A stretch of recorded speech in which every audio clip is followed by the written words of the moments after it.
ഈ കാണുന്ന ക്വസ്റ്റ്യൻസ് നല്ല ഫെമിലിയർ അല്ലേ? ഇസ്രായേലിലെ പൗരന്മാർക്ക് ഇസ്രായേലിന്റെ പാസ്പോർട്ട് ഉള്ളവർക്കും പ്രവേശനമില്ലാത്ത രാജ്യം. പിന്നെ ലൂയി 14-ാമന്റേതും 16-ാമന്റേതും 15-ന്റെയും മേരി ആന്റോണിയറ്റിന്റേതും പിന്നെ നോക്കിയ വി പി മേനോനുമായി ബന്ധപ്പെട്ടത് ഗോദാവരി. പിന്നെ ബാക്കി നോക്കി കമ്പ്യൂട്ടർ റിസോഴ്സ് കൈകാര്യം ചെയ്യുന്നതിൽ നിർദ്ദിഷ്ട ജോലികൾ ചെയ്യാം, പ്രത്യേകം ജോലികൾക്ക്. പിന്നെ പോക്സോ നിയമപ്രകാരമുള്ള കാര്യങ്ങൾ. അപ്പം മേഘരൂപിൽ കണ്ടല്ലോ, ഇതൊക്കെ നമ്മുടെ 2024 ക്വസ്റ്റ്യൻസ്. ഇത് വന്നിട്ടുള്ളതെല്ലാം നമ്മുടെ ഡെയിലി ക്യൂസിൽ നിന്നാണ്. 10:30 ഡെയിലി ക്യൂസുകൾ ഉണ്ടായിരിക്കും, ഫ്രീ ആണ്. അപ്പൊ നിങ്ങൾക്ക് ക്ലാസ് ഒക്കെ ഒത്തിരി ഇഷ്ടപ്പെട്ടിട്ടുള്ളവരുണ്ടെങ്കിൽ നമ്മുടെ ഗ്രൂപ്പിലോട്ട് പോവാ. അവർ ഡെയിലി ക്യൂസുകൾ നടക്കും, നിങ്ങൾക്ക് റിവിഷൻ ഉണ്ടാവും. ഇതേപോലത്തെ ക്വസ്റ്റ്യൻസ് ഒക്കെ നിങ്ങൾക്ക് ഇനിയുള്ള എക്സാമുകൾക്ക് യൂസ്ഫുൾ ആയിട്ട് കിട്ടും കേട്ടോ. അപ്പം ഹായ്, ഞാൻ ഇംതിയാസ് ഖാൻ. ഇപ്പൊ നമ്മൾ 2024 LDCയുടെ ഒരു ക്വസ്റ്റ്യൻസ് ഭയങ്കര പാടാന്ന് പറഞ്ഞ കുറച്ച് ചോദ്യങ്ങളുണ്ട്. അത് ഞാൻ അനാലിസിസ് ചെയ്ത് തരാം, അത് റിലേറ്റഡ് പഠിപ്പിച്ചും തരാം. അതാകുമ്പോൾ നിങ്ങൾക്ക് അടുത്ത എക്സാമിന് സൂപ്പർ ആയിട്ട് എഴുതാം. ഓക്കെ, അപ്പൊ ക്ലാസ് ഇഷ്ടപ്പെട്ട ലൈക്ക് ചെയ്യാനും പിന്നെ ആദ്യമായിട്ടുള്ളവർ സബ്സ്ക്രൈബ് ചെയ്യാനും മറക്കരുത്. ആദ്യമേ നമുക്ക് നോക്കാം എന്താ ഈ ബാലൻസ് ഓഫ് പേയ്മെന്റ്. നിങ്ങൾ ഇത്ര ഓർത്താൽ മതി, നിങ്ങൾക്ക് ഒരു 1000 രൂപ ഇൻകം വന്നു. ഓക്കെ, ശരി. അപ്പൊ ഇൻകം ആയി, ഇനി നിങ്ങൾ ചെലവഴിക്കുക. ഓക്കെ, ആ ചെലവഴിക്കുന്നു. അപ്പൊ ഇൻകവും പിന്നെ നിങ്ങളെ എക്സ്പെൻസും അത് തമ്മിലൊരു ബാലൻസിൽ പോകണ്ടായോ? ഇല്ലേ? ഇനി ഒത്തിരി എക്സ്പെൻസ് ആയ നമ്മുടെ കയ്യിൽ പിന്നെ ഒന്നുമില്ല, അത് ഇൻകം വരുന്നുമില്ലെന്നുണ്ടെങ്കിൽ അത് ബുദ്ധിമുട്ടായില്ലേ? ഓക്കെ, ഞാൻ ഈ പറഞ്ഞത് ഒന്നും കത്തിയില്ലേലും കുഴപ്പമില്ല. നമ്മുടെ രാജ്യത്ത് ഓക്കെ ഇമ്പോർട്ട് ചെയ്യുന്നു കുറേ കാര്യങ്ങൾ അല്ലെ, കുറേ കാര്യങ്ങൾ ഇമ്പോർട്ട് ചെയ്യുന്നു. ശരി, ഇമ്പോർട്ട് ചെയ്യുമ്പോൾ എന്ത് ചെയ്യണം? നമ്മൾ കുറെ കറൻസി അങ്ങോട്ട് കൊടുക്കണം, വേറെ രാജ്യത്തോട്ട് കൊടുക്കണം. ഓക്കെ, ഇനി എക്സ്പോർട്ട് ചെയ്യും. നമ്മുടെ ഈ രാജ്യത്തുനിന്ന് വിദേശത്തെ കുറച്ച് സംഭവങ്ങൾ കയറ്റി വിടുവാണെങ്കിൽ വിദേശ നാണയം ഇനി കിട്ടും അല്ലേ? ഈ ബാലൻസ് ഓഫ് പേയ്മെന്റ് എന്നുള്ളൊരു സംഭവം നമ്മൾ ഇവിടെ പറയേണ്ട കാര്യം എന്താണെന്ന് വെച്ച് കഴിഞ്ഞാൽ 1991 ബാലൻസ് ഓഫ് പേയ്മെന്റ് പ്രതിസന്ധി. ബാലൻസ് ഓഫ് പേയ്മെന്റ് പ്രതിസന്ധി എന്താ സംഭവം എന്നുള്ളത് പറയാം. മറികടക്കാൻ ഗവൺമെന്റ് സ്വീകരിച്ച അടിയന്തര നടപടി എന്താണ്? നിങ്ങൾ ഇത്ര ഓർത്താൽ മതി. ഇവിടെ എന്താ സംഭവിച്ചെന്നറിയാം? വിദേശ കറൻസികൾ നമ്മളിവിടെ ചുരുക്കം വന്നു. അപ്പൊ നമുക്ക് വേറെ സംഭവങ്ങൾ വാങ്ങിക്കാൻ വേണ്ടി വിദേശ കറൻസി കൊടുക്കുന്നതിൽ ക്ഷാമം വന്നു എന്ന് വിചാരിക്കാം. വന്നു 1991 കാര്യം. പക്ഷേ അതിന് ഒരു ഇന്ത്യൻ റുപ്പീസ് കൊടുക്കണമെങ്കിൽ കുറെ കൊടുക്കണം, വേണ്ടേ? ഒരു ഡോളർ 83 രൂപയൊക്കെ അല്ലേ ഓൾറെഡി. ഓക്കെ, ഇപ്പോഴത്തെ കാര്യമാണ്. അപ്പം ഇവിടെ നമ്മൾ ഇവരെന്താ ചെയ്തതെന്ന് അറിയാമോ? ആ സമയത്ത് ഇന്ത്യൻ കറൻസിക്ക് ഡിവാലുവേറ്റ് ചെയ്തത്, ഇന്ത്യൻ കറൻസിയുടെ വാല്യൂ കുറച്ചു. ഇന്ത്യൻ കറൻസിയുടെ വാല്യൂ കുറച്ചപ്പം $1 ഉള്ള ഒരാൾക്ക് ഒത്തിരി കാര്യം കൂടുതൽ വാങ്ങിക്കാം അല്ലെ? അപ്പൊ സാധാരണഗതിക്ക് $1 ഉള്ള ഒരാൾക്ക് ഒരു 2 കിൻഡർ ജോയ് അല്ലെ 2 മുട്ടായി വാങ്ങിക്കാന്നിരുന്നോട്ടെ. ഈ വാല്യൂ കുറച്ച് കഴിഞ്ഞപ്പം $1 ഉള്ള ഒരാൾക്ക് ഒരു 4 മുട്ടായി മേടിക്കാം. അപ്പൊ എന്ത് ചെയ്യും? കൂടുതൽ വാങ്ങിക്കും. അങ്ങനെ ഇന്ത്യയിൽ കൂടുതൽ സംഭവങ്ങൾ, ഗുഡ്സുകൾ വാങ്ങിക്കും വിദേശ രാജ്യത്തു നിന്ന് ആൾക്കാർ. കാരണം ഇന്ത്യയിലത്തെ വാല്യൂ ഇല്ലേ, ഡിവാലുവേഷൻ നടന്നു. അപ്പൊ എന്ത് ചെയ്യും? വിദേശത്തു നിന്നുള്ള നാണയങ്ങൾ കൂടുതൽ ഇന്ത്യയിലേക്ക് എത്തും. ഇതാണ് ഇന്ത്യ സ്വീകരിച്ച നയം. എന്താണെന്നറിയാം? ബാലൻസ് ഓഫ് പേയ്മെന്റ് പ്രതിസന്ധി മറികടക്കാൻ വേണ്ടിയിട്ട്. എന്നോട് നോക്കിയേ, വിദേശ കറൻസികൾക്കെതിരെയുള്ള രൂപയുടെ മൂല്യച്യുതിയാണ്. അതായത് നമ്മുടെ രൂപയുടെ വാല്യൂ കുറച്ചപ്പോ വിദേശത്തു നിന്നുള്ള ആൾക്കാർക്ക് എന്താ ചെയ്യാം? അതേ അവർ ഉദ്ദേശിച്ച പൈസയ്ക്ക് കൂടുതൽ സാധനങ്ങൾ കിട്ടും. നമ്മുടെ ആവശ്യം എന്താ?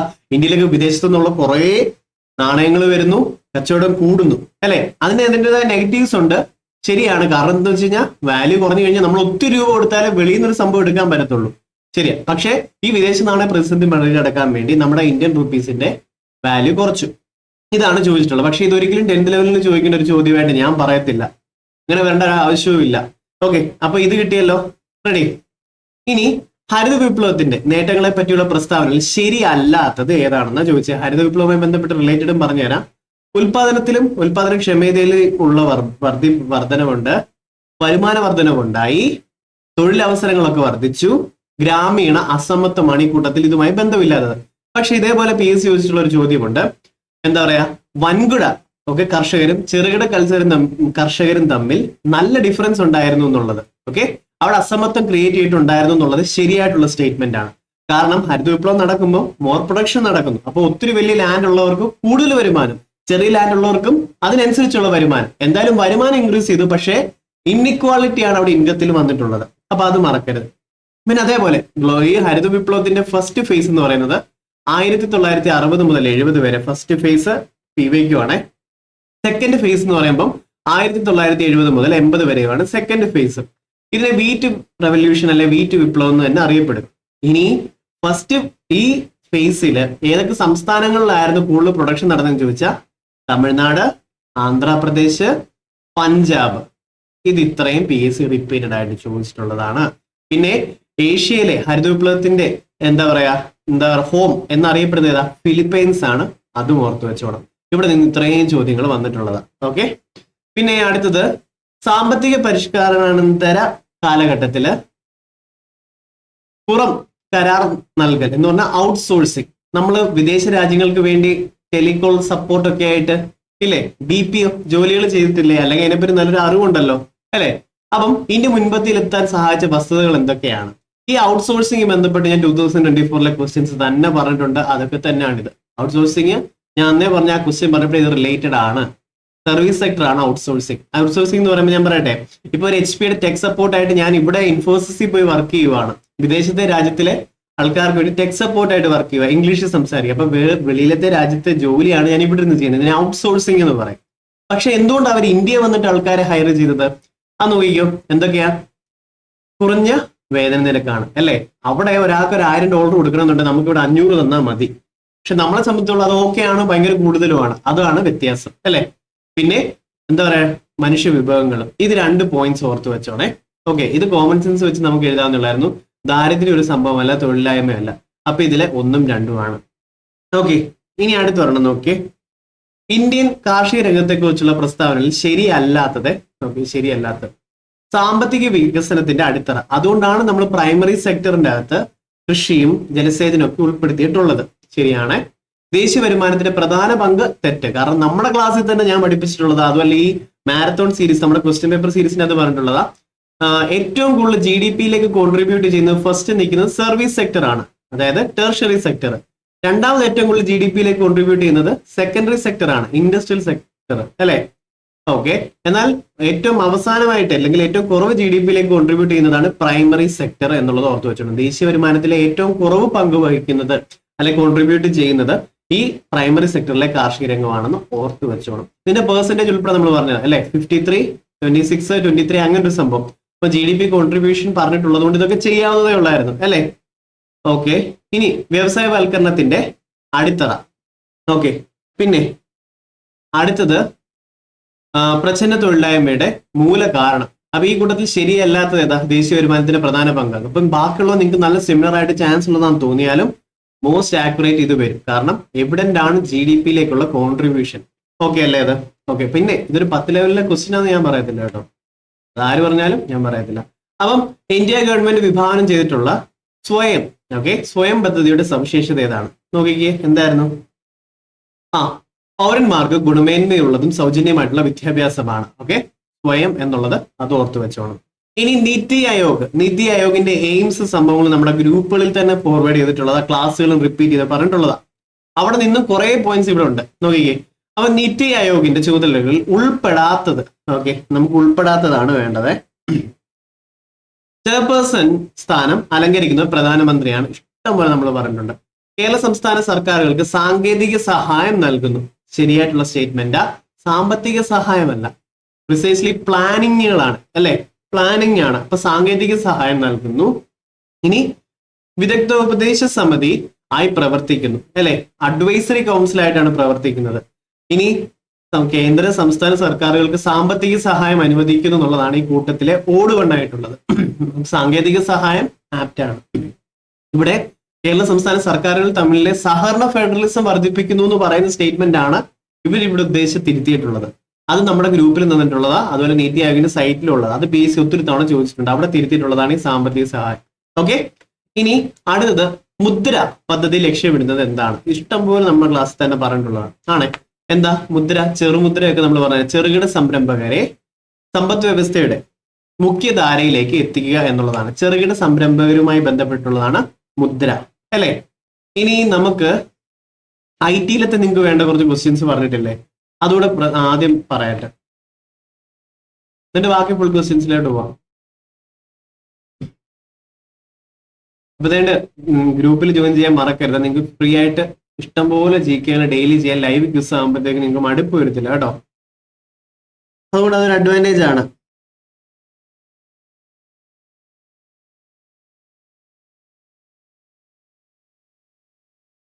കൂത്തിന് ഉപയോഗിക്കുന്ന പ്രധാന വാദ്യം ഏതാണ്? മിഴാവാണ് കേട്ടോ. ചന്ദ്രയാൻ 3 മിഷന്റെ റോവർ, നമ്മൾ പറഞ്ഞ ലാൻഡർ ചോദിച്ചു കഴിഞ്ഞാൽ ഹീറോ ആയിട്ടുള്ള വിക്രം വന്ന് ലാൻഡ് ചെയ്യും, വിക്രം വന്ന് ലാൻഡ് ചെയ്യുന്നത് കാണിക്കുന്നു എന്നൊക്കെ നമ്മൾ പറഞ്ഞില്ല. ലാൻഡർ വിക്രമുമാണ്. ഇനി അതുവഴി കറങ്ങി നടക്കുന്ന വലിയ പ്രയാസപ്പെട്ട പരിപാടിയാണ്. അപ്പൊ റോവർ അവിടെ കറങ്ങി നടന്ന് ഡേറ്റ കളക്ട് ചെയ്യുന്ന ആള് പ്രഗ്യാനുമാണ് അല്ലെ. അപ്പൊ അത് കിട്ടിയല്ലോ. ഇനി IT ക്വസ്റ്റ്യൻസ് നോക്കട്ടെ.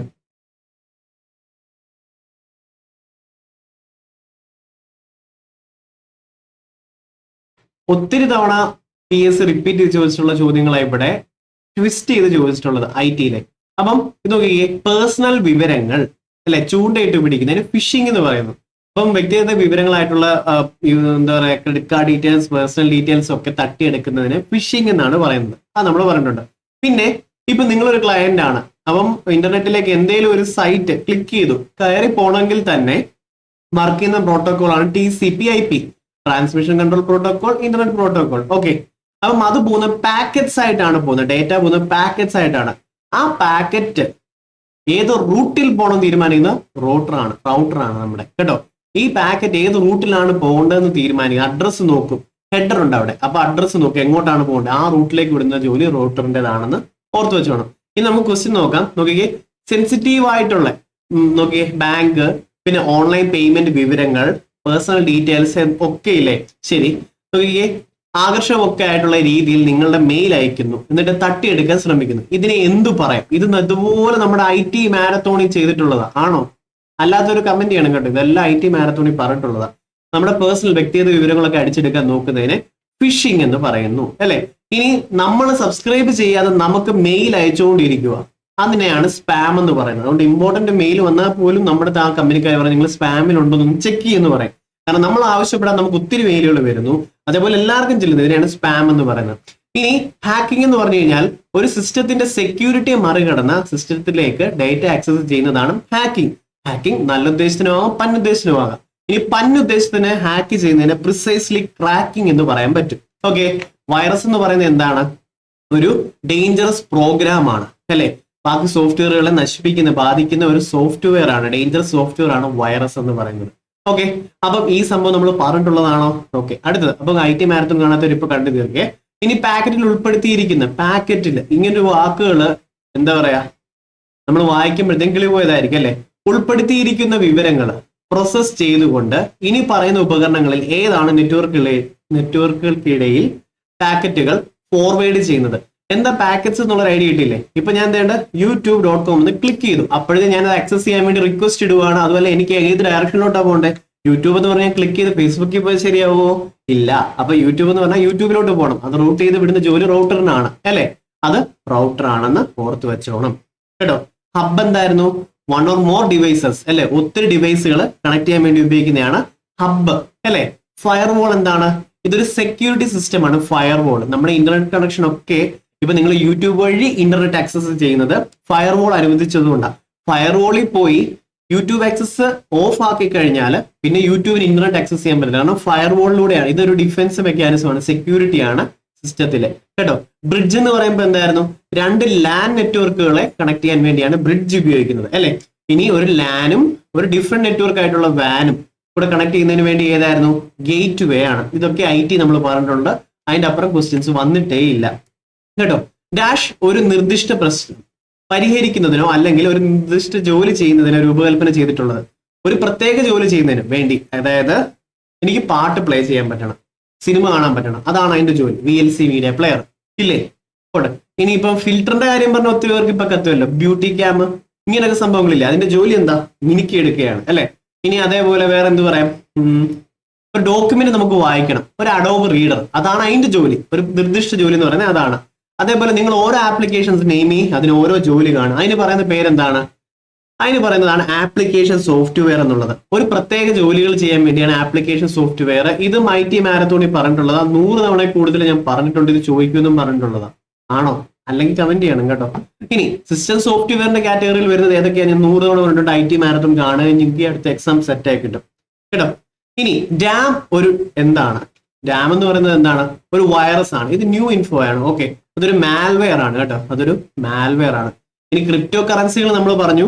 ബിറ്റ്കോയിൻ ഒരു ക്രിപ്റ്റോ കറൻസിയാണ്. അതുപോലെ ഫേസ്ബുക്കിന്റെ ലിബ്ര ഒരു ക്രിപ്റ്റോ കറൻസിയാണ് എന്നോർത്തോണം. ഈ ക്രിപ്റ്റോ കറൻസി ചോദിച്ചുകൊണ്ട് ഈ അടുത്തിടയ്ക്ക് പൊങ്ങി വന്ന ലോകരാജ്യങ്ങളെല്ലാം നടിക്കിട്ടുള്ള മാൽവെയർ PS ചോദിക്കും. വാണക്രൈ റാൻസം വെയർ ആണ് അത്. അതും ഓർത്ത് വെച്ചോണം. ഓക്കെ അല്ലേ? ഇതെന്താ സംഭവം? ഇത് ഇത് നമ്മൾ ഡെയിലി യൂസ് ചെയ്യുന്നുണ്ട്, അല്ലെങ്കിൽ നമ്മൾ ഉപയോഗിച്ചിട്ടുണ്ട്. ഫ്ലിപ്കാർട്ടോ ആമസോണോ നിങ്ങൾ എടുക്കുമ്പോൾ ഒരു പ്രോഡക്റ്റ് കാണുമ്പോഴേ അതിലൊരു ഓപ്ഷൻ ഉണ്ട് വിർച്വലി കാണാൻ പറ്റുന്നത്. അതായത് നമ്മുടെ ഈ റിയാലിറ്റിയിലേക്ക് അത് പ്രൊജക്ട് ചെയ്ത് കാണിക്കും. ദേ ഈ കസേര നിങ്ങൾക്ക് പാകമാവോ, ഈ റൂമിൽ കൊള്ളാവോ എന്നൊക്കെ ഫ്ലിപ്കാർട്ടിലും ആമസോണിലും പ്രോഡക്ട്സ് അങ്ങോട്ട് എടുക്കുമ്പോഴേ ചില ഓപ്ഷൻസ് വരുവേ. അപ്പൊ നമുക്ക് ആ ടേബിളിൽ വെച്ച് നോക്കാം, നമ്മുടെ തറയിലൊക്കെ വെച്ച് നോക്കാം അല്ലേ. അതായത് ഒരു വിർച്വലി ഇതിനെ പ്രൊജക്ട് ചെയ്യുന്നു, ഓക്കെ, ഓവർലേ ചെയ്യുന്നു. യഥാർത്ഥ ലോകത്ത് വിർച്വൽ ഒബ്ജക്റ്റുകൾ ഓവർലൈഡ് ചെയ്യുന്ന അനുവദിക്കുന്ന സാങ്കേതിക വിദ്യയുടെ പേരെന്താണെന്ന് ചോദിച്ചിട്ടുണ്ട്. എന്താ അതിന് പറയുന്നത്? ഓഗ്മെന്റ് റിയാലിറ്റി എന്ന് പറയും. ഓക്കെ, ഓഗ്മെന്റ് റിയാലിറ്റി എന്ന് പറയും. അതായത് നിങ്ങൾക്ക് എന്തൊക്കെ പറയാം വേറെ?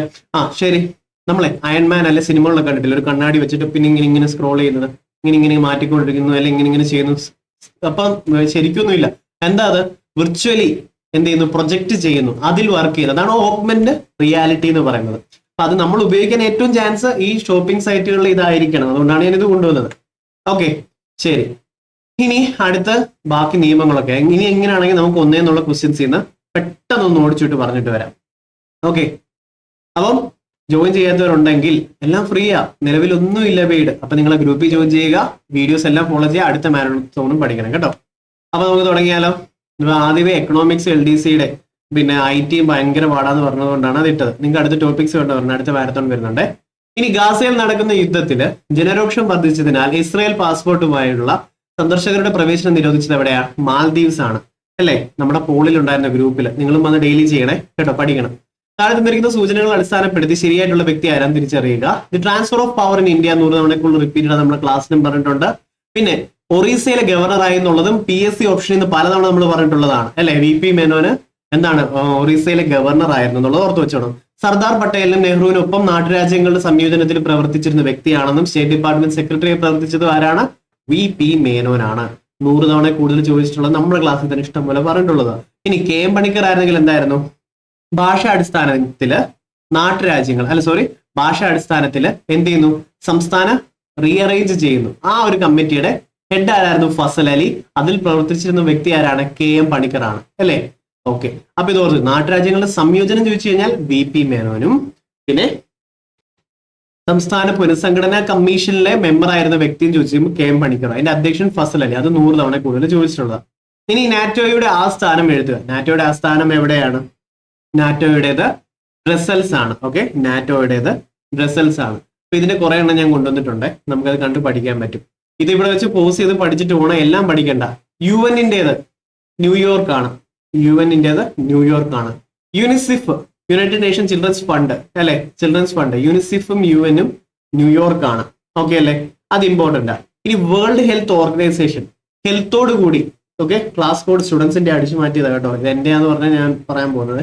അപ്പം വേൾഡ് ഹെൽത്ത് ഓർഗനൈസേഷന്റെ ഹെൽത്തി ആയിട്ട് ജനിക്കണം, ജീവിക്കണം, ആ ജനീവ അങ്ങനെ കണക്ട് ചെയ്തോണം ഹെൽത്തി ആയിട്ട്. Okay, world health organisation Geneva, Switzerland ആണ്. ഇനി അടുത്തത് വേൾഡ് എക്കണോമിക് ഫോറം ഇമ്പോർട്ടന്റ് ആ വേണ്ടേ? നമുക്ക് സാമ്പത്തികം വേണ്ടേ? വേണം, ജീവിക്കാൻ വേണ്ടി അല്ലെ. ആ ജീവിക്കുന്നത് ഈ ജനീവയിൽ കണക്ട് ചെയ്തോണം, ജനിക്കുന്നതും ജീവിക്കുന്നതും. പിന്നെ എന്ത് ചെയ്യണം? വർക്ക് ചെയ്യുന്ന ലേബർ ഒക്കെ ജീവിക്കാൻ വേണ്ടി ഇങ്ങനെ കണക്ട് ചെയ്തോണം. വേൾഡ് ഹെൽത്തി ആയിട്ട് ജനിക്കണം, ജീവിക്കണം. പിന്നെ എക്കോണമി വേണം, വേണ്ടേ? പിന്നെ ലേബർ ചെയ്തു ജീവിക്കാനായിട്ട്. അപ്പൊ ജനീവ ഇത് 3 ഓർത്തണം. UN ആണെങ്കിൽ ന്യൂയോർക്ക് ഓർത്ത് വെച്ചോണം. വേൾഡ് ട്രേഡ് ചെയ്യുന്ന എന്തിനാ? ജീവിക്കാൻ വേണ്ടി, ജനീവ എന്ന് ഓർത്തോണം. ട്രേഡ് ചെയ്ത് ജീവിക്കുന്നു, ലേബർ പണി എടുക്കുന്നു, ജീവിക്കുന്നു. എക്കണോമി വേണം, ജീവിക്കുന്നു അല്ലെ. പിന്നെ ഹെൽത്തി ആയിട്ട് ജനിക്കണം, ജീവിക്കണം, ജനീവ. ഇത് ഇത്ര ഇമ്പോർട്ടന്റ് ആണ്. ഇനി ഇതിന്റെ അകത്ത് യുനെസ്കോ ഭയങ്കര ഇമ്പോർട്ടന്റ്. ഇത്ര ഓർത്താൽ യുനെസ്കോ. Let's go Paris.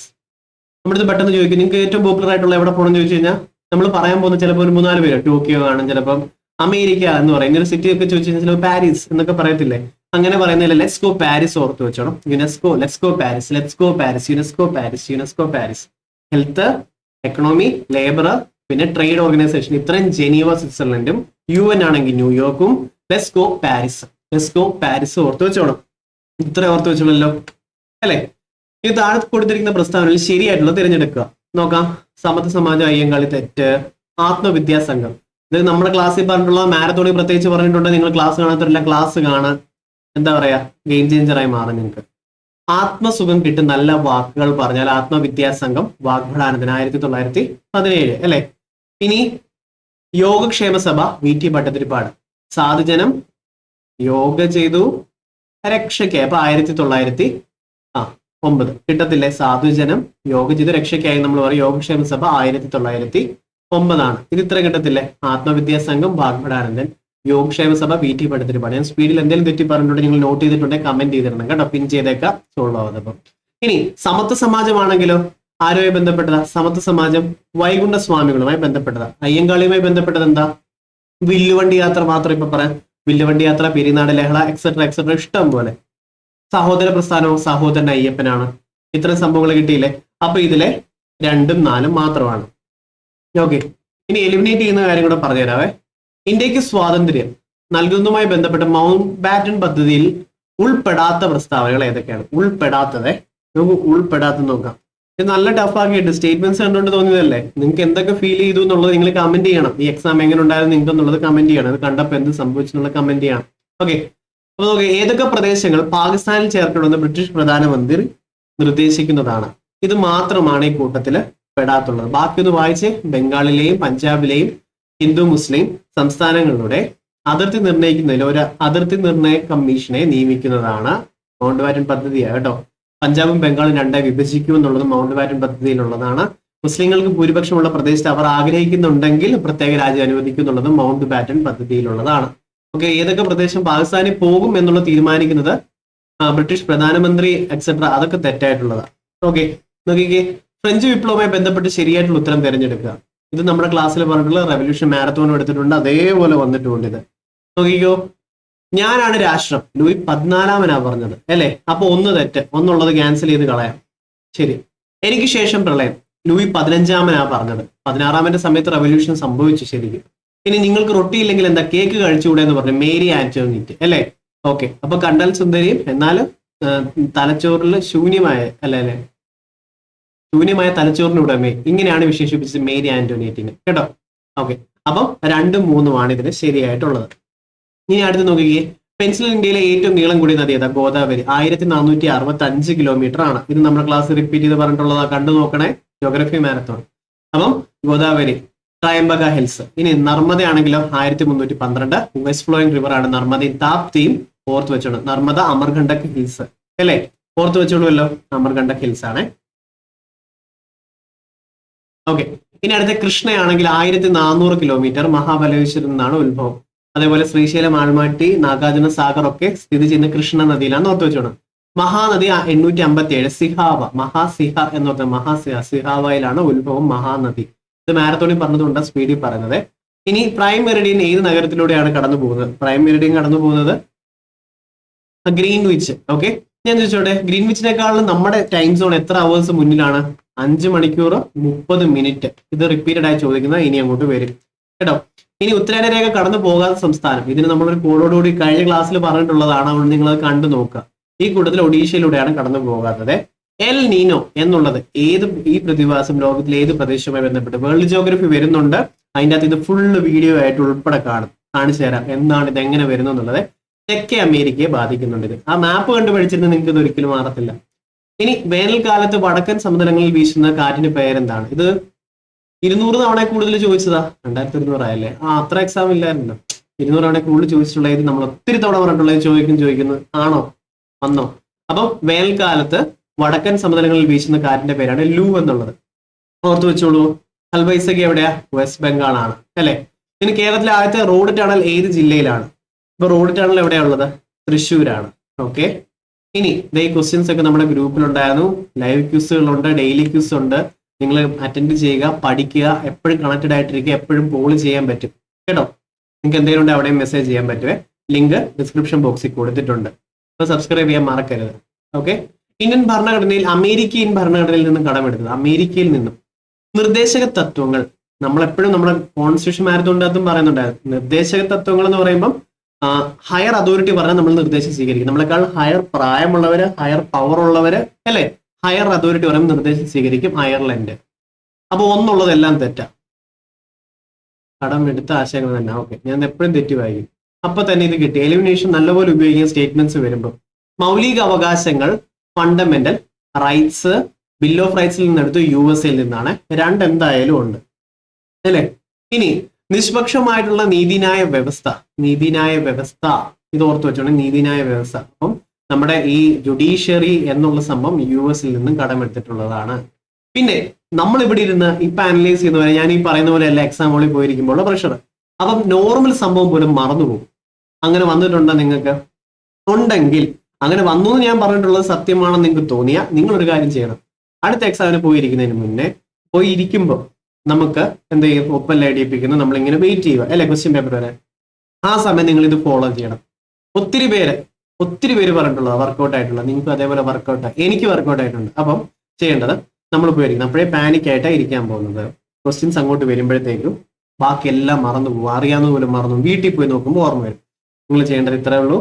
ആദ്യം പോയിരിക്കുന്നു, അകത്തേക്ക് ശ്വാസം എടുക്കുന്നു ഒരു 4 സെക്കൻഡ് വെച്ചിട്ട്. 1 2 3 4 4 സെക്കൻഡ് കൊണ്ടേ ശ്വാസം എടുക്കാം. എന്നിട്ട് ഒരു 4 സെക്കൻഡ് ഹോൾഡ് ചെയ്യുന്നു, വിടരുത്. പിന്നെ അതേ 4 സെക്കൻഡ് ശ്വാസം പതുക്കെ വിടണം. പിന്നെ ഹോൾഡ് ചെയ്യുന്നു, 4 സെക്കൻഡ് ശ്വാസം എടുക്കുന്നത്, പിന്നെ 4 സെക്കൻഡ് കൊണ്ട് അകത്തേക്ക് എടുക്കണം. ഇങ്ങനെ റിപ്പീറ്റ് ചെയ്ത് ഒരു 10 തവണ ചെയ്ത് കഴിഞ്ഞാൽ നിങ്ങൾ ഭയങ്കര കൂളായിരിക്കും. ചുമ്മാ അല്ലേ പോലും ചുമ്മാ ടെൻഷൻ അടിക്കുന്നവരുണ്ട്, ഇതൊന്നും ചെയ്ത് നോക്ക്. ഇങ്ങനെ ചെയ്യുമ്പോൾ നമ്മുടെ ബോഡി നമുക്ക് കൊടുക്കുന്ന ഒരു എന്താ പറയാ ഒരു സിംറ്റമാണ്, അല്ലെങ്കിൽ ഒരു സിമ്പിളാണ്. നോർമൽ ആയിക്കോ, റിലാക്സ് ആയിക്കോ, ആവശ്യമില്ല, ടെൻഷന്റെ ആവശ്യമില്ല, വെറുതെ ഹാർട്ട് അടിച്ചിരിക്കേണ്ട കാര്യമില്ല എന്ന് പറഞ്ഞ് കൂളായി മാറി നിങ്ങൾ നോക്കുക. ചുമ്മാ ആയിരിക്കും ടെൻഷൻ അടിക്കുന്നത്, അല്ലെങ്കിൽ ഭയങ്കര ചിന്തകൾ പൊയ്ക്കൊണ്ടിരിക്കുന്നതുകൊണ്ട് ഇങ്ങനെ ഒന്ന് ചെയ്ത് നോക്ക്. റിസൾട്ട് ഉണ്ടോ ഇല്ലെന്നുള്ള ഇവിടെ കമന്റ് ചെയ്യുമെന്ന്. കള്ളത്തരമാണെങ്കിൽ കള്ളാന്ന് പറഞ്ഞ് മെസ്സേജ് ഇടുക അല്ലെ, അങ്ങനല്ലേ വേണ്ട. ചുമ്മാ ഉടായ്പിലൊന്നും വീടരുത് കേട്ടോ. ശരി, ഈ വീഡിയോ 4 പേർക്ക് ഫോർവേഡ് ചെയ്ത് നിങ്ങളുടെ എല്ലാ ടെൻഷനും പോകും എന്ന് ഞാൻ പറഞ്ഞാൽ അത് ഫ്ലോപ്പാണ്, കള്ളത്തരം അല്ലേ. ശരി, എന്നാൽ ഇത് ചെയ്ത് നോക്കണേ. അപ്പൊ അടുത്തതിലോട്ട് പെട്ടെന്ന് പോകാം. ഇന്ത്യൻ ഭരണഘടന ബ്രിട്ടീഷ് ഭരണഘടനയിൽ നിന്നും കടമെടുത്ത ആശയങ്ങൾ ഏതാ? ബ്രിട്ടീഷ് ആണ്. അപ്പം അർത്ത് ഫെഡറൽ സമ്പ്രദായം ഇത് നമ്മുടെ മാരത്തോണിൽ ചെയ്തതാണോ അല്ലയോ? ആണ്. എന്താ പറയാ, ക്വാസി ഫെഡറലിസം. ഇത് കാനഡയിൽ നിന്ന് എടുത്തതാണ്, നമ്മൾ അവിടുന്നാണ് പഠിച്ചത്, ക്വസ്റ്റ്യൻ പേപ്പർ കണ്ടിട്ടാണ്. ക്വാസി ഫെഡറലിസം എന്നുള്ളത് കാനഡയിൽ നിന്ന് എടുത്തിട്ടുള്ളത്. അപ്പോൾ ഒന്നുള്ളത് ക്യാൻസൽ ചെയ്യാമായിരുന്നു ആ ക്ലാസ് കണ്ട സ്റ്റുഡൻസിന്. നിങ്ങൾ കണ്ടിട്ടില്ല, കണ്ടു തീർക്കുക, അപ്പോഴേ എലിമിനേഷന് കിട്ടും. കേവല ഭൂരിപക്ഷം USA. നിയമനിർമ്മാണ പ്രക്രിയ പറയുമ്പോഴത്തേക്കും ഇമ്പോർട്ടന്റ് ആയിട്ട് ഓർത്ത് വെച്ചോണേ. കേവല ഭൂരിപക്ഷം ബ്രിട്ടൻ. ഈ നിയമനിർമ്മാണ പ്രക്രിയ പറയുമ്പം പാർലമെന്ററി സമ്പ്രദായമേ നമ്മൾ കടമെടുത്തത് ബ്രിട്ടനിൽ നിന്നാണ് അല്ലെ. പാർലമെന്ററി സമ്പ്രദായമേ നമ്മൾ കടമെടുത്തത് ബ്രിട്ടനിൽ നിന്നാണ്. അതേപോലെ ക്യാബിനറ്റ്, സിംഗിൾ സിറ്റിസൺഷിപ്പ്, റിറ്റ്, പിന്നെന്താ വിധിമണ്ഡല നിയമനിർമ്മാണ സഭ, നിയമനിർമ്മാണ പ്രക്രിയ, ഇതെല്ലാം നമ്മൾ ബ്രിട്ടീഷ് ഭരണഘടനയിൽ നിന്നും കടമെടുത്തിട്ടുള്ളതാണ് കേട്ടോ. കേവല ഭൂരിപക്ഷവും ഒപ്പം എവിടെ നിന്നാണ്? ബ്രിട്ടീഷ് ഭരണഘടനയിൽ നിന്നാണ്. 2, 3 ഇത് ഓർത്ത് വെച്ചോണം. റെഡി? ഇനി അടുത്തത് 19ാം വകുപ്പ് പ്രകാരം ശരിയായിട്ടുള്ള പ്രസ്താവന. ഇത് നമ്മൾ പറഞ്ഞതാ, സഞ്ചാര സ്വാതന്ത്ര്യം അല്ലെ. ആർട്ടിക്കിൾ 19ന്റെ A ആണ് അഭിപ്രായ സ്വാതന്ത്ര്യം, B ആണെങ്കിൽ നിരായുധരായി ഒത്തുചേരാനുള്ളത്, C ആണെങ്കിൽ സംഘടനകൾ രൂപീകരിക്കാൻ, D ആണെങ്കിൽ ഇന്ത്യയിലുടനീളം സഞ്ചരിക്കാനുള്ള സ്വാതന്ത്ര്യം, E ആണെങ്കിൽ എവിടെയും താമസിക്കാനുള്ള സ്വാതന്ത്ര്യം, F ഇല്ല, അത് റൈറ്റ് ടു പ്രോപ്പർട്ടിയുമായി ബന്ധപ്പെട്ടതാണ്, G ആണെങ്കിൽ ഇഷ്ടമുള്ള ജോലി ചെയ്ത് ജീവിക്കാനുള്ള സ്വാതന്ത്ര്യം ഇതാണ് വരുന്നത്. ഇനി C സംഘടന രൂപീകരിക്കാനുള്ള 19C വരുന്നതാണ് ഇത്. വിദ്യാഭ്യാസത്തിനുള്ള സ്വാതന്ത്ര്യം എന്നുള്ളത് ഒരു മൗലിക അവകാശമാണ് അല്ലെ. ഫണ്ടമെന്റൽ റൈറ്റ്സിന്റെ അകത്തെ റൈറ്റ് ടു ഫ്രീഡത്തിന്റെ അകത്ത് വരുന്ന ഒരെണ്ണമല്ല വിദ്യാഭ്യാസ സ്വാതന്ത്ര്യത്തിനുള്ളത്. അപ്പം ഇത് ഓർത്ത് വെച്ചോളൂ. ഇത് നിങ്ങൾക്ക് കോൺസ്റ്റിറ്റ്യൂഷനിൽ നിന്ന് കിട്ടും, സിമ്പിൾ ആയിട്ട് കിട്ടുന്നതാണ്. അപ്പം 1, 3 റെഡി അല്ലേ?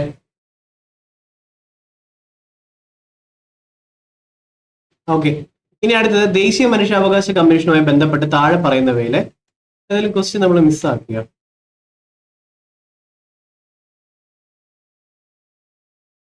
ഭരണഘടനാ നിർമ്മാണ സഭയുമായി ബന്ധപ്പെട്ട് ശരിയായിട്ടുള്ള പ്രസ്താവന ഏതൊക്കെയാന്ന് നോക്കണേ.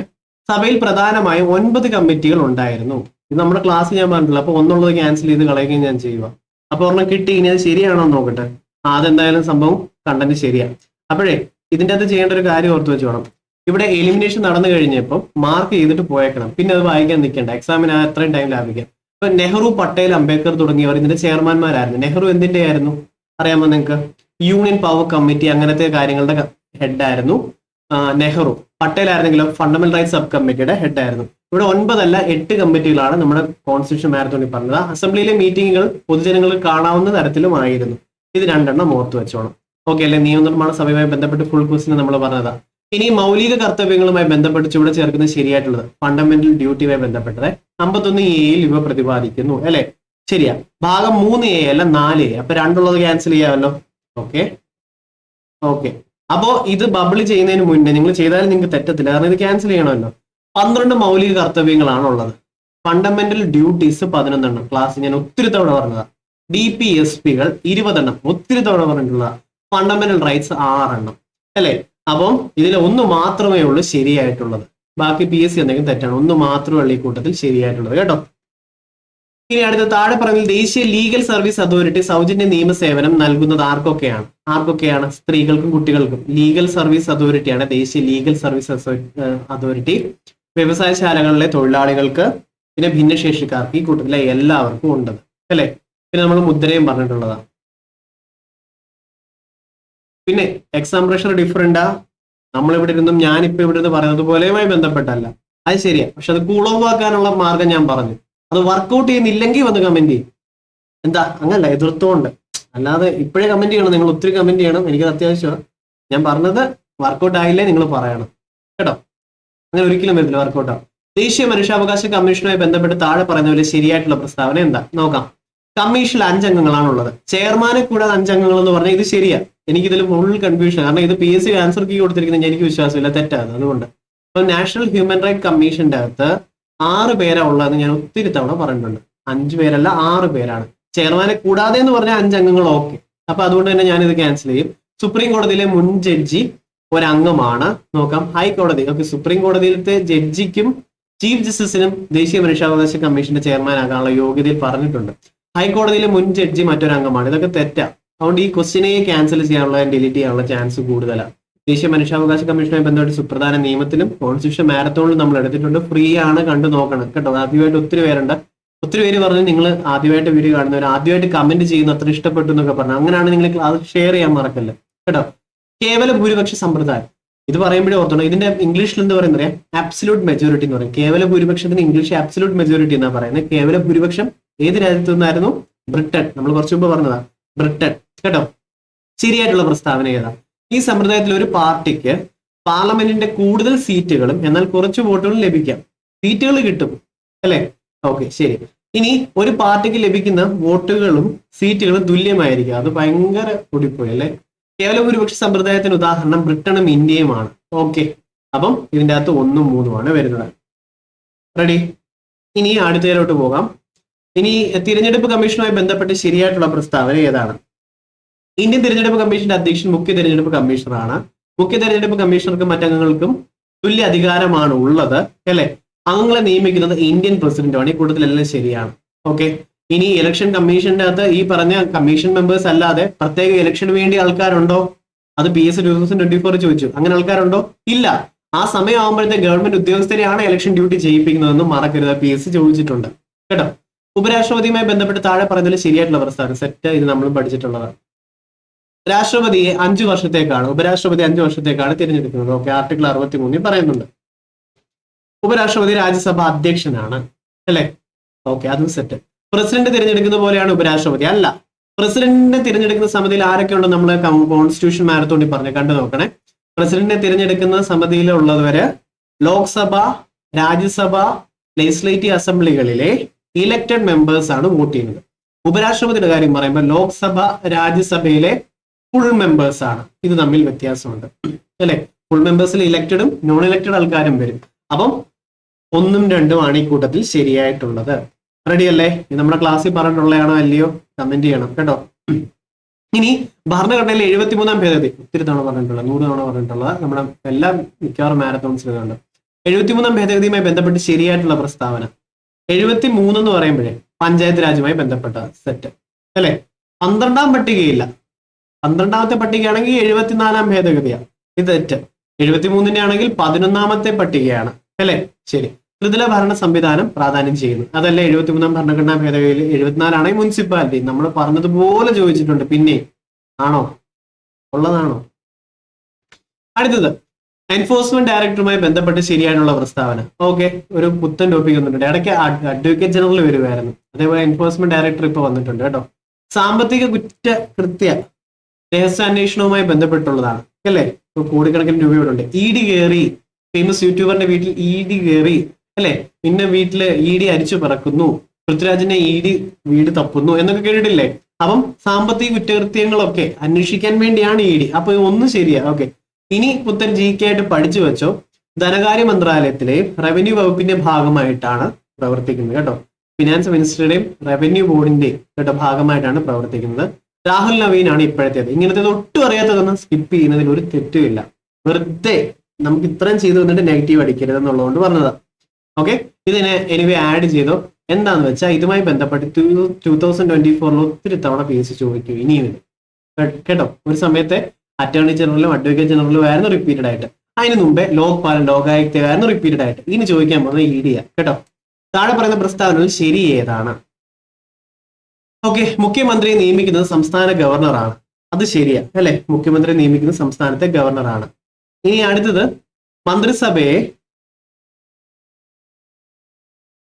ഗവർണർ മുഖ്യമന്ത്രിയുടെ ഉപദേശപ്രകാരം നിയമിക്കുന്നു. അത് ശരിയാ അല്ലെ? എന്തായാലും നമ്മുടെ പ്രൈം മിനിസ്റ്റർ പറയുന്നത് പോലാണ് മിനിസ്റ്റേഴ്സിനെ പ്രസിഡന്റ് അപ്പോയിന്റ് ചെയ്യുന്നത്. നമ്മുടെ ചീഫ് മിനിസ്റ്റർ പറയുന്നത് പോലാണ് മിനിസ്റ്റേഴ്സിനെ ഗവർണർ അപ്പോയിന്റ് ചെയ്യുന്നത്. അപ്പൊ മന്ത്രിസഭയെ ഗവർണർ മുഖ്യമന്ത്രിയുടെ ഉപദേശപ്രകാരമാണ് നിയമിക്കുന്നത് അല്ലെ? ഇനി അടുത്തൊരെണ്ണം, മന്ത്രിസഭയ്ക്ക് ഗവർണറോട് കൂട്ടുത്തരവാദിത്തം ഉണ്ടെന്ന് പറയുന്നത് തെറ്റാണ്. ലെജിസ്ലേറ്റീവ് അസംബ്ലിയോടാണ് കൂട്ടുത്തരവാദിത്തമുള്ളത്. അതേപോലെ നമ്മുടെ ക്യാബിനറ്റ് മിനിസ്റ്റേഴ്സിനൊക്കെ, കേന്ദ്രത്തിലെ ക്യാബിനറ്റ് മിനിസ്റ്റേഴ്സിന് കൂട്ടുത്തരവാദിത്തമുള്ളത് ലോക്സഭയോടാണെന്നുള്ളത് മറക്കരുത്. അപ്പം 1ഉം 2ഉം ഇത് അതേപോലെ പഠിപ്പിച്ചിട്ടുണ്ട് ഞാൻ കണ്ടന്റ് ക്ലാസ്സിൽ. മാരത്തോണിൽ പറഞ്ഞിട്ടില്ല അതൊന്നും, പക്ഷെ കണ്ടന്റ് ക്ലാസ്സിൽ പറഞ്ഞിട്ടുള്ളത് അതൊക്കെ. ഇനി ചുവടെ ചേർക്കുന്ന പ്രസ്താവനയിൽ ശരി ഏതാണ്? നമുക്ക് നോക്കാം. കേന്ദ്ര മന്ത്രിസഭയുടെ ഉപദേശപ്രകാരം രാഷ്ട്രപതിയാണ് ഗവർണറെ നിയമിക്കുന്നത്. അതൊക്കെ അല്ലേ? ശരി. ഇനി ഭരണകാര്യങ്ങളിൽ ഗവർണർ മുഖ്യമന്ത്രിയെ സഹായിക്കുന്നു. ആണോ? അല്ലെ? ഇവിടെ ചകടാ ദുഷ്മനുമാണ് ഓൾറെഡി നടക്കുന്നത് അല്ലെ? അപ്പം അങ്ങനൊരു സംഭവം ഇല്ല. എക്സിക്യൂട്ടീവ് ഹെഡ് ഗവർണർ എന്ന് പറഞ്ഞാലും യഥാർത്ഥ ആക്ച്വൽ ഹെഡ് എന്ന് പറയുന്നത് ചീഫ് മിനിസ്റ്റർ ആണ്. ഇനി സംസ്ഥാന ഭരണ നിർമ്മാണ വിഭാഗത്തിന്റെ തലവൻ ഗവർണറാണ്. ആക്ച്വൽ ഹെഡ് എന്ന് എടുത്തു ചോദിക്കുകയാണെങ്കിൽ ചീഫ് മിനിസ്റ്റർ ആണെന്നും മറക്കരുത്. ഓക്കെ അല്ലേ? അപ്പൊ ഇതിൽ 1ഉം 3ഉം വരും. ഓക്കെ, നോമിനൽ ഹെഡും ആക്ച്വൽ ഹെഡ് എന്നും പറയും. നോമിനൽ ഹെഡ് ആണ് ഗവർണർ, ആക്ച്വൽ ഹെഡ് CM ആണ്, ചീഫ് മിനിസ്റ്റർ ആണ് സംസ്ഥാനങ്ങളിൽ. താഴെ പറയുന്നതിൽ മനുഷ്യദഹന വ്യവസ്ഥയിലെ പ്രവർത്തനം അല്ലാത്തത് ഏത്? ഇതിലേതാ? ശരീര താപനില നിയന്ത്രിക്കുക എന്നുള്ളതാണ് അല്ലെ? താഴെ പറയുന്നവയിൽ കാൽഷ്യത്തിന്റെ അഭാവം മൂലം ഉണ്ടാകുന്നത് ഏതാ? ഓസ്റ്റിയോപൊറോസിസ് ആണ് കേട്ടോ. പെല്ലഗ്രി ആണെങ്കിൽ ഏതായിരുന്നു? വൈറ്റമിൻ B3 ഡെഫിഷ്യൻസി കാരണമാണ് അല്ലെ? ഓർത്ത് വെച്ചോളൂല്ലോ. ഇനി അടുത്തത്, ഭൂമിയുടെ ശ്വാസകോശം എന്നറിയപ്പെടുന്നത് എന്താ? മഴക്കാടുകളാണ്. റിപ്പീറ്റഡ് ചോദ്യമാണ്, കുഞ്ഞു ചോദ്യമാണ്. ഇനി ഏതുതരം കൊഴുപ്പിനെയാണ് ആരോഗ്യകരമായിട്ടുള്ള കൊഴുപ്പായിട്ട് പറയുന്നത്? ഓക്കെ, അപ്പൊ നോക്കാം. ഇതെന്താ? അൺസാച്ചുറേറ്റഡ് കൊഴുപ്പ്. ഇത് സാച്ചുറേറ്റഡ് കൊഴുപ്പ്, ഇത് ട്രാൻസ് കൊഴുപ്പ്. ഈ ട്രാൻസ് കൊഴുപ്പും പിന്നെ സാച്ചുറേറ്റഡ് കൊഴുപ്പും, അതായത് പൂരിത കൊഴുപ്പും ട്രാൻസ് കൊഴുപ്പും ഫാസ്റ്റ് ഫുഡുകളിൽ കുർക്കുറെ അങ്ങനെയൊക്കെ ഉള്ളതിന്റെ അകത്തുനിന്ന് വരുന്നത്. ഇനി അപൂരിത കൊഴുപ്പ് എന്ന് പറയുന്നത് അൺസാച്ചുറേറ്റഡ് കൊഴുപ്പാണ്, ഫ്രൂട്ട്സിലുള്ളത്. അത് ഹെൽത്തി ആണെന്ന് മറക്കരുത്. ഓക്കെ, അതുകൊണ്ട് ഇനി മുതൽ നമ്മൾ ഇൻഗ്രീഡിയൻസ് വായിക്കത്തില്ലേ, ഓരോ സംഭവങ്ങൾ വാങ്ങിക്കുമ്പോൾ ചുമ്മാ ഒന്ന് നോക്കണം. നമുക്കൊരു GK 4 hour കിട്ടും. അൺസാച്ചുറേറ്റഡ് ഫാറ്റ് എത്ര ഉണ്ടെന്ന് അതിൽ കാണിക്കുക, അത് ഹെൽത്തി ആണ്. സാച്ചുറേറ്റഡ് ഫാറ്റ് എത്ര ഉണ്ടെന്ന് കാണിക്കുന്നത് അൺഹെൽത്തി ആണ്. ട്രാൻസ് ഫാറ്റ് എത്ര ഉണ്ടെന്ന് കാണിക്കുക, അത് ഹെൽത്തി അല്ല. ഓക്കെ, ഞാൻ പറഞ്ഞ 2 ഹെൽത്തി അല്ല കേട്ടോ, ഇത് നോട്ട് ഹെൽത്തി ആണ്. സാച്ചുറേറ്റഡ് ഫാറ്റും ഹെൽത്തി അല്ല, ട്രാൻസ് ഫാറ്റും ഹെൽത്തി അല്ല, അൺസാച്ചുറേറ്റഡ് ഫാറ്റ് മാത്രമാണ് ഹെൽത്തി. ഇനി അടുത്ത് നോക്കി, CRI, SPR, CAS9. ഇതൊന്നും ഇതിനു മുന്നേ നമ്മൾ ഈ 2024 ക്വസ്റ്റ്യനിൽ കണ്ട ചോദ്യമാണ്. ക്യാൻസർ ചികിത്സ അല്ലെ? ജീനോമിനെ എഡിറ്റ് ചെയ്യുന്നു, ജീനിനെ എഡിറ്റ് ചെയ്ത് മാറ്റങ്ങൾ വരുത്തുന്നു. ക്യാൻസർ ചികിത്സയ്ക്ക് ഈ ഒരു സംഭവം ഹെൽപ്ഫുൾ ആണ്. അപ്പൊ CRI, SPR ക്യാൻസർ ചികിത്സയുമായി ബന്ധപ്പെട്ടതാണ്, നമ്മൾ ചെയ്തിട്ടുള്ളത്. ഇനി മനുഷ്യശരീരത്തിലെ ഏറ്റവും വലിയ ധമനി ഏതാണ്? അയോട്ടയാണ്. ഏറ്റവും വലിയ ധമനി അയോട്ട. ഡെങ്കിപ്പനി പരത്തുന്നത് ഏതുതരം കൊതുകാണ്? Aedes aegypti. ഒരിടയ്ക്ക് ഞാൻ കിടന്നുപോയി. എന്റെ ജീവിതത്തിൽ തലത്തെ ഏക ഒരു പനി ഈ ഡെങ്കിപ്പനിയായിരുന്നു. ഭയങ്കര പ്രശ്നമാണ്. അപ്പൊ കൊതുകുകളെല്ലാവരും ഓടിക്കണം കേട്ടോ. പിന്നെ വീടുകളിലൊക്കെ സ്ഥിരമായിട്ട് കുന്തിരിക്കും പോവുകയൊക്കെ ചെയ്ത് കഴിഞ്ഞാൽ നല്ലതാ കേട്ടോ. ഇനി അനോഫിലസ് ആണെങ്കിലോ? ആനമല എന്നാ ഞാൻ ഓർത്ത് വെച്ചേക്കുന്നത്. എന്താണെന്ന് വെച്ചാൽ അനോഫിലസ് മലേറിയ, PSCയുടെ റിപ്പീറ്റഡ് ചോദ്യമാണ്. മലേറിയയുമായി ബന്ധപ്പെട്ട അനോഫിലസ്. ക്യൂടെക്സ് അടിക്കുന്നത് കാലിലാണ്, മന്ത് വരുന്നത് കാലിലാണ്. അപ്പം ഈ മന്തുമായി ബന്ധപ്പെട്ടതാണ് ക്യൂലെക്സ് കൊതുകുകൾ. Aedes aegypti ഡെങ്കുമായി ബന്ധപ്പെട്ട്. അനോഫിലസ് ആണ് ആനമല, ഓർത്താൽ മതി. അനോഫിലസ് മലേറിയ കേട്ടോ. ഇതൊക്കെ റിപ്പീറ്റഡ് ചോദ്യമാണ്. വേൾഡ് ഹെൽത്ത് ഓർഗനൈസേഷന്റെ ആസ്ഥാനം എവിടെയാണ്? ഹെൽത്തി ആയിട്ട് ജനിക്കണം, ജീവിക്കണം. വേൾഡ് ട്രേഡ് ഓർഗനൈസേഷൻ, ട്രേഡ് ചെയ്ത് ജീവിക്കണം അല്ലെ? എക്കണോമിക് ഫോറം, എക്കണോമി വേണം ജീവിക്കാൻ അല്ലെ? പിന്നെ ഇതേപോലെ നമ്മൾ കുറെ പറഞ്ഞിട്ടില്ലേ, ലേബറിന്റേതും പറഞ്ഞിട്ടുണ്ട്. ഇതൊക്കെ എവിടെയാ? Geneva, Switzerland. ജനീവ സ്വിറ്റ്സർലൻഡ് ആണ്. ഇങ്ങനെ നിങ്ങൾക്ക് കണക്ട് ചെയ്ത് വെക്കാൻ പറ്റുമല്ലോ? പറ്റും. യുനെസ്കോ പാരീസ്, ലെസ്കോ പാരീസ് ഓർത്ത് വെക്കത്തില്ലേ? ഇനി ഗുരുത്വാകർഷണം മൂലമുള്ള ജിയുടെ സംബന്ധിച്ചിട്ടുള്ള പ്രസ്താവനകൾ നോക്കണേ. ധ്രുവപ്രദേശം പോളുകളിൽ ജിക്ക് പരമാവധി മൂല്യം ഉണ്ട്.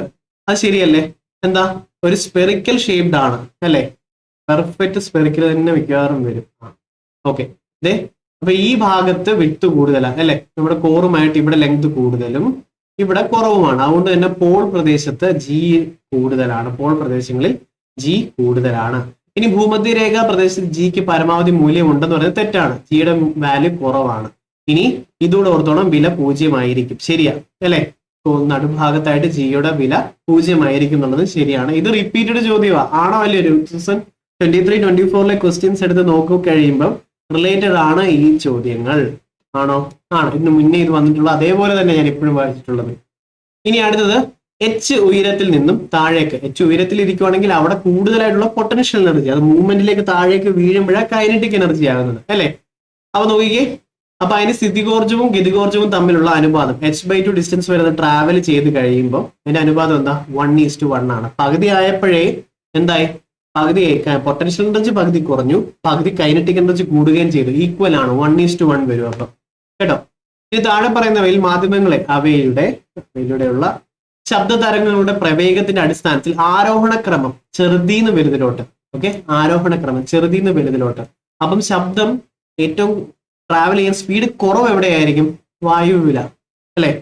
ഇനി ശുദ്ധജലത്തില അത് കഴിഞ്ഞിട്ട് കൂടുതലുള്ളവ. എന്നാൽ അവിടെ മീഡിയം വന്നു തുടങ്ങി ശുദ്ധജലം വേണ്ട. സമുദ്രജലം ആകുമ്പോൾ അതിൻ്റെ അകത്ത് കുറേ മിനറൽസ് ഉണ്ട്. അപ്പൊ പിന്നെ കുറെ കൂടെ ഫാസ്റ്റ് ആയിട്ട് ട്രാവൽ ചെയ്യാൻ പറ്റും. ഇതിലും കൂടുതലാണ് സ്റ്റീലിൽ. ഓക്കെ, അപ്പം 2, 1, 3 2, 1, 3 ശരിയാ. ഓക്കെ, ഇങ്ങനെയാണ് ഓർഡർ. ഒരു ചോദ്യം മിസ് അല്ലേ? ഇനി നോക്കിക്കേ, ഇത് 1% വായിച്ചോണേ. ആദ്യത്തെ L1. താഴെ പറയുന്ന പോലെ ഇന്ത്യയിലെത്തെ സൗരോർജ്ജ വികസനവുമായി ബന്ധപ്പെട്ടുള്ള സ്ഥാപനം അല്ലാത്തത് ഏതാണ്? ഇത് നമുക്ക് ഗ്രൂപ്പിലിട്ട് തരാം. ഡീറ്റെയിൽഡ് ആയിട്ട് ഗ്രൂപ്പിൽ ജോയിൻ ചെയ്യുക കേട്ടോ.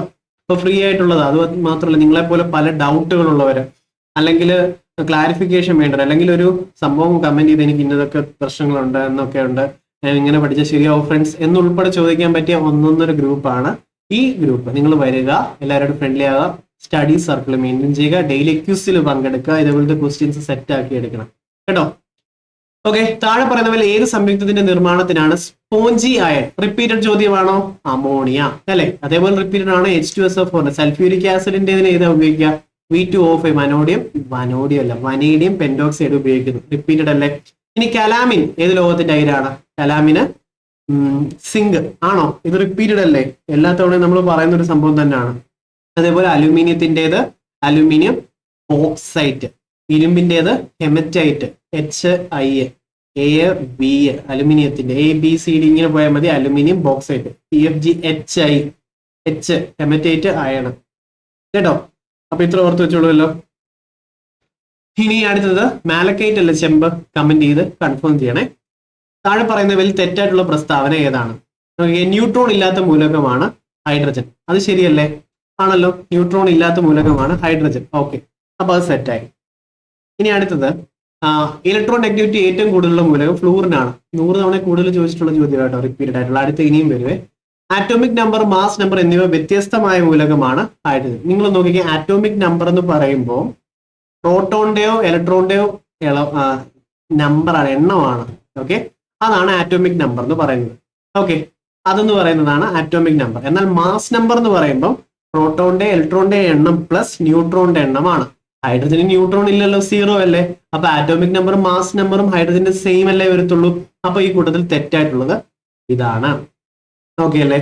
ശരി. ഇനി ഇതൂടെ ഓർത്ത് വെച്ചോടെ. എന്തിനാണെന്നറിയാം? ഈ ഓപ്ഷന്റെ അകത്ത് എനിക്ക് ഭയങ്കര ഇഷ്ടമാണ്. ഇത് അടുത്ത തവണ ക്വസ്റ്റ്യൻ ആയിട്ട് നമുക്ക് വരുമ്പോൾ നമുക്ക് ചെയ്യാൻ പറ്റും. ഡ്രൈസെൽ ഇലക്ട്രോഡായി ഉപയോഗിക്കുന്ന മൂലകമാണ് സിങ്ക്. Okay, zinc. ഇത് ചോദിക്കും. ഇന്ത്യയിലെ ആദ്യത്തെ ബ്രെയിൻ ഹെൽത്ത് ക്ലിനിക്ക് എവിടെയാണ് ഉള്ളതെന്ന് വെച്ച് കഴിഞ്ഞാൽ ബാംഗ്ലൂരാണ്. പിന്നെ ഇതൊക്കെ നമ്മൾ ചെയ്തു.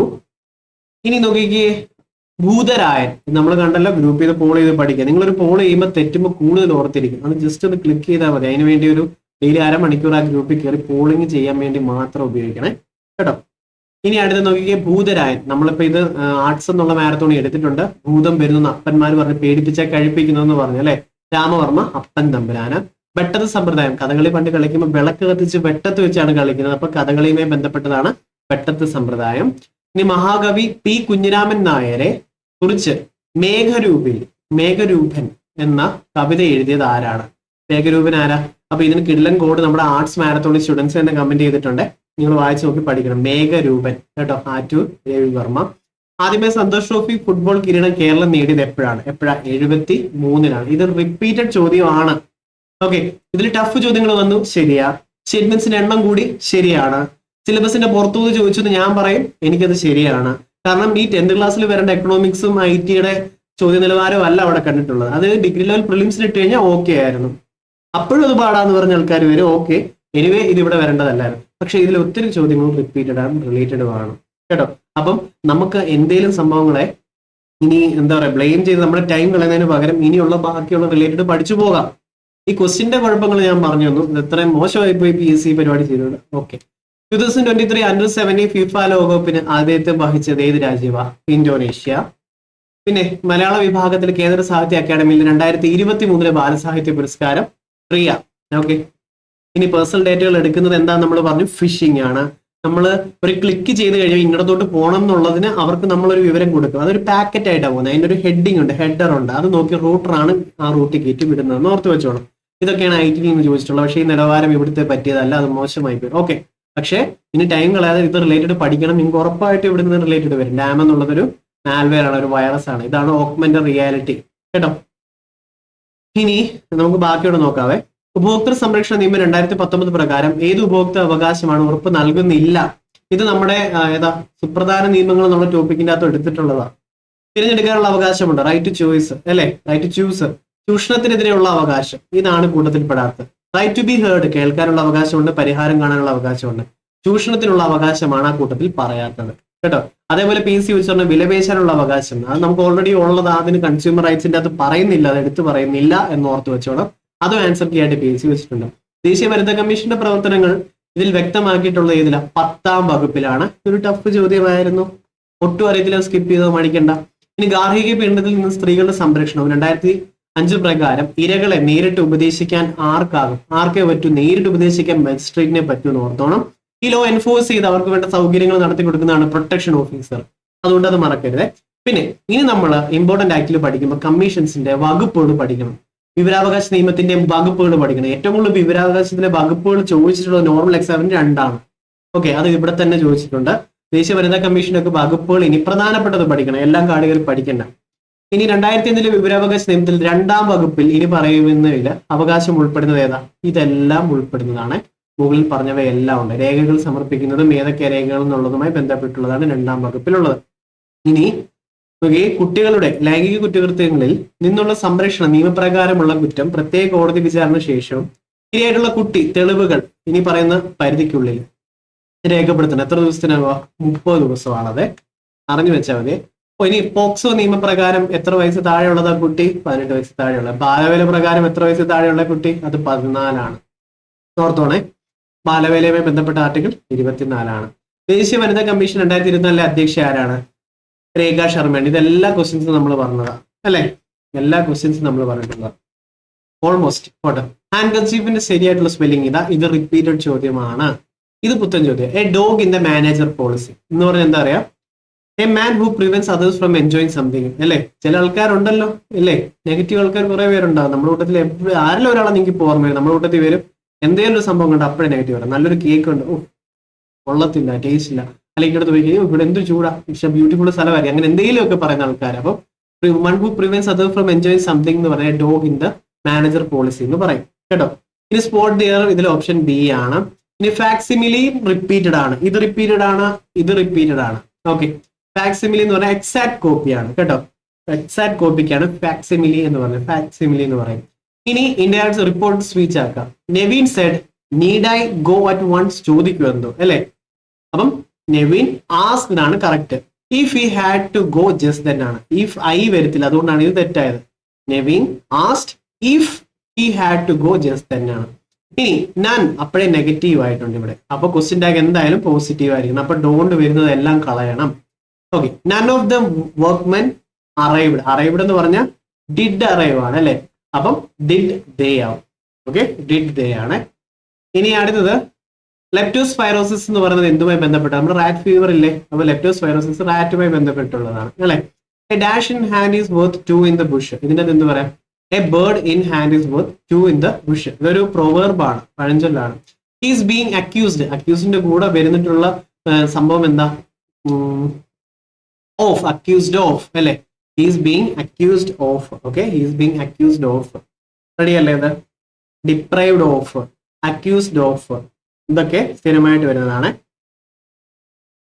ഇനി അടുത്തത് they have contacted every one concerned. Voice change ചെയ്യണം. Every one concerned has been contacted ആണ്. Passive voice, active voice, reported സ്പീച്ചും ക്വസ്റ്റ്യൻ ടാഗും ഒക്കെ എപ്പോഴും ഉള്ളത്. ഇച്ചിരി ടഫ് ആയിട്ടുള്ള വാക്യത്തിൽ പ്രയോഗമായിരുന്നു. റിപ്പീറ്റഡ് അല്ലാത്തുള്ള ഇതാ. കുട്ടികൾക്ക് പഠിക്കുന്നതിനും കളിക്കുന്നതിനുമുള്ള അവസരങ്ങൾ നൽകേണ്ടതാണ് കേട്ടോ. ഇത് താഴെ പറഞ്ഞാൽ പൂജക ബഹുവചനത്തിന് ഉദാഹരണം റിപ്പീറ്റഡ് ആണ്. സ്വാമികൾ. ഇനി വേദത്തെ സംബന്ധിച്ചത് വൈദികം, റിപ്പീറ്റഡ് ആണ്. ഇത് റിപ്പീറ്റഡ് ആണ്, ഇതും റിപ്പീറ്റഡ് ആണ്. ആണ്. ഇനി അടുത്തത് ക്ഷണികം എന്ന പദത്തിന്റെ വിപരീത പദം ഈ കൂട്ടത്തിൽ ഏതാണ്? ഏതാ? ശ്വാശ്വതമാണ്. ഓക്കെ. നിലാവ് എന്ന പദത്തിന്റെ ശരിയായ പര്യായം ഇതിലേതാ? ചന്ദ്രിക, കൗമുദി. ഓക്കെ, ചന്ദ്രിക, കൗമുദി. ഇനി അമ്പലം വിഴുങ്ങുക, റിപ്പീറ്റഡ് ആണ്. അമ്പലം വിഴുങ്ങുക എന്ന് പറഞ്ഞു കഴിഞ്ഞാൽ മുഴുവൻ കൊള്ളയടിക്കുകയാണ് കേട്ടോ. അമ്പലം വിഴുങ്ങി എന്ന് പറയുന്നത് കേട്ടിട്ടുണ്ടോ? മൊത്തം കൊള്ളയടിച്ചാണ് അമ്പലം വിഴുങ്ങി എന്ന് പറയുന്നത്. അപ്പം മുഴുവൻ കൊള്ളയടിക്കുകയാണ് അമ്പലം വിഴുങ്ങി കൊണ്ട് ഉദ്ദേശിക്കുന്നത്. ഇനി അടുത്തത് താഴ്ത്തിട്ടുള്ളതിൽ നിന്ന് ശരിയായിട്ടുള്ള പദം കണ്ടെത്തുക. ഭഗവത്ഗീതയാണ് അല്ലെ. വിണ്ടലം റിപ്പീറ്റഡ് ആണ്. 20+ ടൈംസ് മിനിമം. ഓക്കെ, അപ്പൊ വിണ്ടലം, വിൺ പ്ലസ് തലം അല്ലെ. വിൺ പ്ലസ് തലം. ഇങ്ങനെ വിൺ പ്ലസ് തലം, ഈ രണ്ടക്ഷരം മാറി വേറൊരെണ്ണം വരുന്നുണ്ടെങ്കിൽ അത് ഏത് സന്ധിയായിട്ട് വരും? അതുകൂടെ ഓർത്ത് നോക്കിക്കുക. ഇങ്ങനെ റിപ്പീറ്റ് ചെയ്ത് പഠിക്കാന്നുണ്ടെങ്കിൽ സൂപ്പറായിട്ട് നിങ്ങൾക്ക് മലയാളവും കിട്ടും കേട്ടോ. തലവേദന എന്ന് പറഞ്ഞാൽ എന്താ?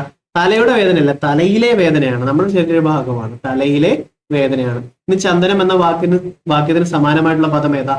മാലയമാണ്. അപ്പം ഇതിലെ കുറെ ക്വസ്റ്റ്യൻസ് ടഫ് ആയിരുന്നു, സ്റ്റേറ്റ്മെന്റ്സ് ആയിരുന്നു. അതൊന്നും എന്താ പറയാ, ന്യായമല്ല. അത് ന്യായമേ അല്ല. ആ ക്വസ്റ്റ്യൻസ് ഇവിടെ വരേണ്ടതല്ല. ഇത്ര ഡിഫിക്കൽട്ടി ഈ LDCക്ക് ഇടേണ്ട ഒരാവശ്യവും ഇല്ലായിരുന്നു. അത് 12th പ്രിലിംസ് ഉൾപ്പെടെ ഉള്ളത് കൊടുത്താൽ ഓക്കെ ആയിരുന്നു. പിന്നെ എക്സാമിന് പോയിരിക്കുമ്പോൾ പ്രഷർ കുറയ്ക്കാനുള്ള ബ്രീത്തിങ് ടെക്നിക്ക് നിങ്ങൾ ഉപയോഗിക്കുക.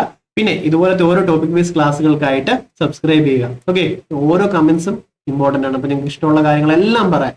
പറ്റിക്കപ്പെട്ടിട്ടുണ്ടെങ്കിൽ അതും പറയാം, ഇഷ്ടപ്പെട്ടിട്ടുണ്ടെങ്കിൽ അതും പറയാം. അപ്പം നമുക്ക് അടുത്ത ക്ലാസ്സിൽ കാണാം. ക്യൂസ് എല്ലാവരും അറ്റൻഡ് ചെയ്യുക, ഫോളോ ചെയ്യുക, ഫോർവേഡ് ചെയ്ത് കൊടുക്കുക. അപ്പൊ thank you so much. Bye bye.